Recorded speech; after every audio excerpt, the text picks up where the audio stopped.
High everyone, welcome back to my another mini blog. আর ব্লগটা হচ্ছে সানডে স্পেশাল, কারণ সানডে আমরা হঠাৎ করে গিয়েছিলাম এসপ্ল্যানেডে। আর এই যে আমার মেয়ে দেখো সবাইকে টাটা করে দিয়েছে।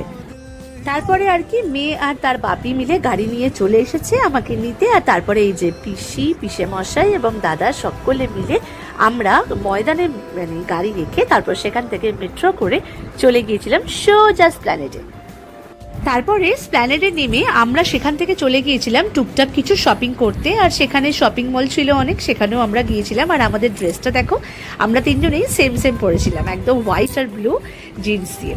যাই হোক, তারপর একটা নতুন স্টাইল বাজার হয়েছিল, নতুন মিন্স আমি আগে যাইনি, তো তার জন্য আমরা সেখানে সবাই মিলে চলে গিয়েছিলাম। আর তারপরে সেখান থেকে ফিরে আমরা তাড়াতাড়ি করে টুকটাক অনেক কিছুই কিনেছিলাম। তারপর ফিরে আমরা সেখান থেকে আর একটা জিনিস, সেটা দেখো, আমার মেয়ে একজন ভদ্রলোকের আর কি এটা, তো সেটা নিয়েও বাজানোর চেষ্টা করছিল। আর তারপরে আমরা একটুখানি খুব গরম থাকার কারণে অনেক কিছুই খেয়ে নিয়েছিলাম। আর লাস্টে শুধু আমার কোল্ড কফিটা দেখো, জাস্ট অসাধারণ খেতেও ছিল আর দেখতে তো জাস্ট ডিলিশিয়াস ছিল। যাই হোক, ব্লগটা এখানেই এন্ড করছি, দেখা হচ্ছে নেক্সট ব্লগে। অবশ্যই কিন্তু জানিও ব্লগগুলো তোমাদের কাছে কেমন লাগছে, আর নতুন হলে প্লিজ সাবস্ক্রাইব করে দিও, আর অবশ্যই কিন্তু জানিও কেমন লাগলো। So that's it for today, দেখা হচ্ছে নেক্সট ব্লগে, বাই।